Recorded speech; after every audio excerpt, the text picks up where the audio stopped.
In the unforgiving winter of 1876 Colorado, Violet Crawford, once a hopeful girl, now a weary saloon worker, believes life has nothing left to offer her except survival. But everything changes the night a quiet drifter named Thomas Jennings walks into the Copper Lantern. With gentle eyes and an honesty rare in the West, he sees the woman Violet has long hidden from the world. Their unexpected bond sparks a dangerous shift, drawing jealousy, threats, and the wrath of the saloon owner. Yet in the harsh frontier, love can be the bravest gamble, and the only path to freedom. The winter of 1876 wrapped Colorado in a bitter cold that cut through even the thickest coats, but for Violet Crawford, the cold outside was nothing compared to the cold she felt inside the Copper Lantern saloon. Nights bled into mornings, music mixed with drunken shouts, and cigarette smoke clung to her hair long after she left the building. She had learned long ago that survival meant staying quiet, moving fast, and never letting anyone see fear on her face. The world wasn't kind to a saloon girl, especially one with dreams she rarely dared to whisper.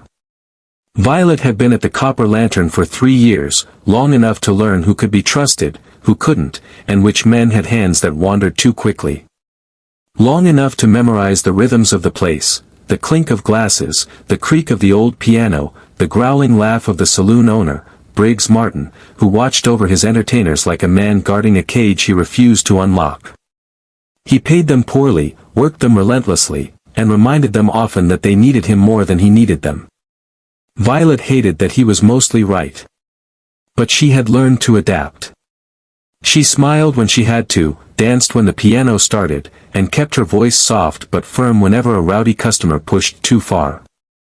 The saloon was loud, dangerous, and filled with shadows, but it was the only life she had left.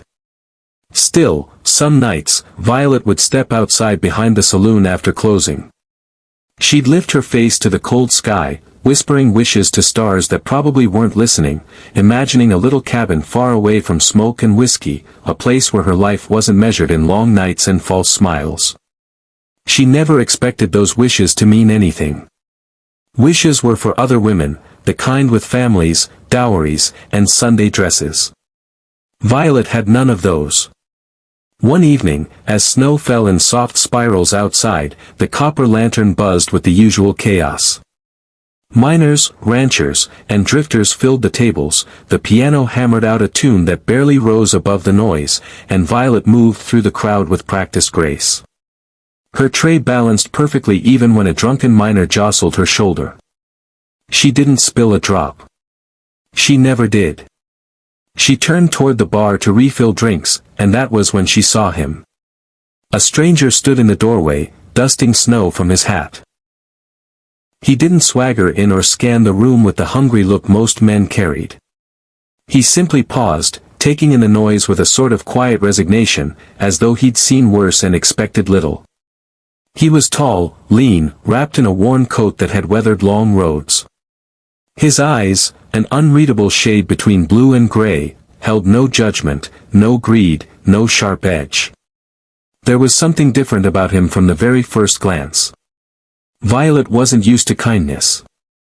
Not here. Not from men who drank until they forgot their names. But something about the stranger's presence made her breath catch, for reasons she couldn't explain. He took a seat at a corner table, far from the men gambling near the piano. Violet approached with her usual guarded caution. Before she could ask his order, he gave her a small, polite smile. "Evening, ma'am," he said, voice low and steady. "Just a coffee, if you've got any." "Coffee?" she repeated, surprised. "Most folks come here for stronger things." "Most folks aren't riding before dawn," he replied with a faint shrug. She nodded and left to fetch the drink, but something in his tone stayed with her, gentle, humble, free of command. When she returned and set the steaming mug before him, he looked up again. "Thank you," he said, simple and sincere. Customers thanked her all the time. Usually slurred, often insincere. But this felt different. Real. For reasons she didn't understand, Violet lingered a moment longer than she should have. He didn't leer at her or give her that evaluating look men usually did. Instead, he studied her face with quiet curiosity, as if trying to understand something unspoken. "You work here long?" he asked casually, not prying, just making conversation. "Long enough," she answered, her voice softening despite herself. He nodded, accepting the answer without pushing for more.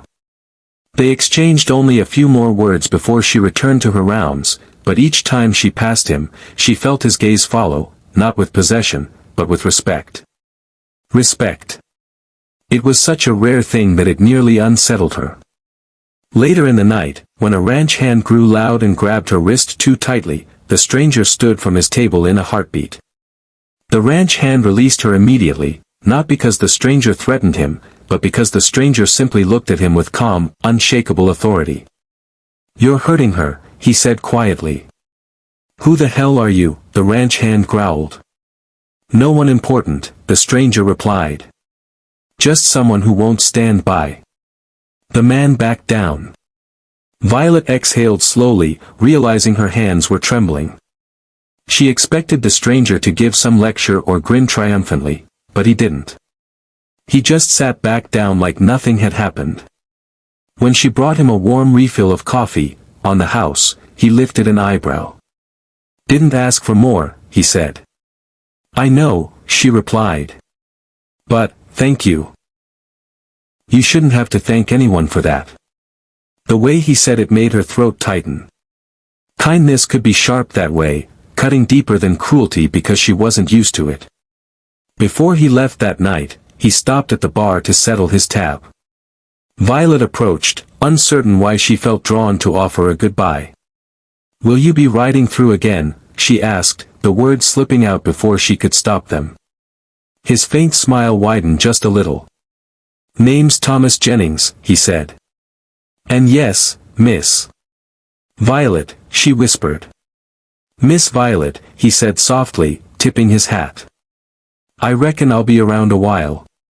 As he walked out into the falling snow, Violet felt something flicker in her chest. Not fear. Not caution. Hope, fragile, unexpected, and warm in a place that had known only cold. For the first time in years, she wondered if life might hold more than survival. If someone like Thomas Jennings, a man who looked at her like she was a person instead of a possession, might be the beginning of something she had long believed was out of reach. A future. Violet Crawford had never known what it felt like to be truly seen, until Thomas Jennings stepped into her life. But new light always casts new shadows, and the closer she and Thomas grew, the more the world around her seemed determined to snuff that light out. The Copper Lantern Saloon was a place where dreams died quiet deaths, swallowed whole by whiskey and smoke. Violet had survived it because she'd learned to make herself small, quiet steps, careful words, a polite smile that hid the ache beneath. But Thomas had a way of pulling her out of that smallness. When he looked at her, she felt like someone of value, someone capable of something more. And that frightened the people who profited from her staying exactly where she was. Harlan Briggs, the saloon owner, was the first to notice the change. He'd watched Violet with cold, assessing eyes since the day she first arrived years ago, young, fragile, desperate, and alone. But lately she had begun to lift her head more, to speak without flinching, to look toward the door with something like expectation. And all of it, Briggs knew, had to do with the quiet drifter who'd been haunting the saloon lately, Thomas Jennings. Thomas wasn't like the usual men who wandered through the Copper Lantern.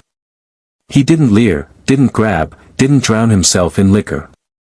He worked odd jobs around town, fixing fences, hauling lumber, helping a rancher bring in cattle, and each night he came back to the saloon for supper, not to lose himself but to find something.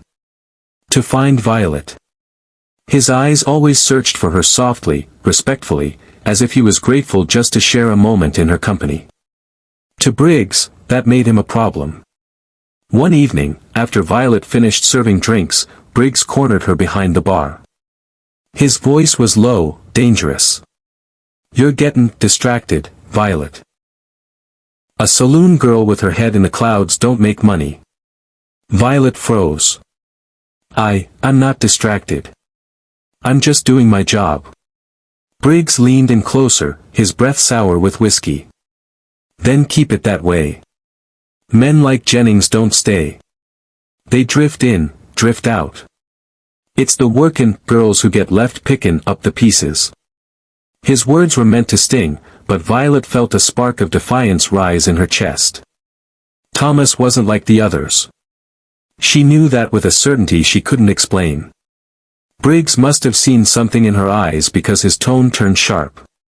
You belong here. Don't forget it. But that was the moment Violet realized something. She didn't want to belong there anymore. Thomas noticed the change in Violet as well. She grew quieter these days, her smile coming slower, weighted with things she didn't say. So one cold night, as she was wiping down the empty bar, he approached her gently. "Violet," he said softly, "did I do something wrong?" Her breath caught. "No, Thomas. You're the one good thing in all this." "Then talk to me," he urged. "Please." She hesitated. Trust had never been safe before. But Thomas had earned something no one else ever had, her honesty. "Harlan doesn't want me talking to you. He says girls like me don't get happy endings. And maybe he's right." Thomas shook his head. "He's wrong. And he knows it. That's why he's trying to scare you." Violet's voice trembled. "Why do you care so much, Thomas?" "I'm nobody." Thomas stepped closer, his voice steady as an oak. "You're someone to me." Her breath shuddered. She'd waited her whole life to hear words like that, and feared them just as much. The tension broke a week later, on a Saturday night when the saloon was bursting with rowdy miners and cowboys. Violet was serving drinks when Briggs stormed through the crowd, furious after seeing Thomas walk in and take a seat at his usual table. "Jennings!" Briggs shouted across the room, slamming a hand on the drifter's table. Conversations died. Music halted. "This ain't a charity house," Briggs snarled. "You come in here looking at Violet like you're fixin' to take her away. That ain't happenin'. She belongs here." Thomas rose slowly, calm but resolute. "She ain't property." Briggs shoved him. "Stay away from her." The room tensed. Violet's breath hitched. Thomas didn't raise a fist. Didn't shout. He stood his ground and simply said the words that shifted the entire world around Violet. "I won't stop being her friend. Or caring about her. You want to start something, I won't fight you, but I won't disappear neither."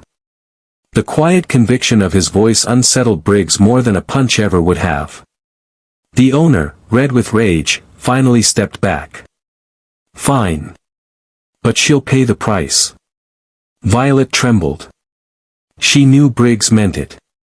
Thomas saw the fear in her eyes and made a decision then, firm and final. "Violet," he whispered after Briggs retreated, "you don't have to stay here. Not anymore." "But where would I go?" "With me," he said. "Not to run away. Not to hide. To start something new. If you choose it." That night, Violet packed the 2 small bags she owned, one for clothes, one for memories and letters she'd kept since girlhood. For the first time, her hands didn't shake at the thought of leaving. Hope steadied them. Thomas waited outside the saloon with a borrowed wagon, his breath fogging in the cold air. When Violet stepped out, bundled in her threadbare coat, he saw not just a saloon girl, but a woman ready to reclaim her life. "You sure?" he asked gently. She nodded. "I'm done living for other people's choices. I want to live for mine." And so she climbed into the wagon beside him. Briggs stormed out moments later, shouting curses into the night, but Thomas flicked the reins, and the horses carried them down the moonlit road, far from the smoky halls that had held Violet captive for so long. They traveled for days, following the river north until they reached the small homestead Thomas had been working to rebuild. A modest cabin stood on a rise overlooking pine-covered hills. It wasn't much, but it was safe. Honest. Free. "This is what I wanted to show you," Thomas said, suddenly shy. "I've been fixin' it up, hopin' you might want to make a home here. With me." Violet's heart twisted with emotions too deep to name. "You really want me?" "Always," he answered. "Not to save. Not to own. To share a life with." She stepped into his arms, for the first time allowing herself to believe in something better. In someone better. In a future. Seasons passed, and the little homestead grew, sturdy fences, a warm hearth, a garden Violet tended with gentle hands. She learned to laugh again, to dream again. And Thomas, patient and steady, never let a day go by without reminding her she was cherished. One autumn evening, as golden leaves drifted across the yard, Thomas knelt beside her and held out a simple silver ring. "Violet Crawford," he said quietly, "will you marry me?" Tears blurred her eyes as she whispered, "Yes. 1,000 times, yes." They married under the cottonwoods with only the wind as witness, and in time, their home filled with the soft footsteps and bright laughter of children, proof that even the deepest wounds can give way to new beginnings. Violet never returned to the copper lantern. She never needed to. Her life was no longer forged out of survival but carved from courage, her courage, Thomas's faith, and the love they built together one sunrise at a time. Because in the rugged heart of the American frontier, among pine forests and starlit skies, Violet Crawford finally found what she once believed she'd never deserve. A home. A family. A second chance at happiness. And a love strong enough to rewrite the story of her life forever.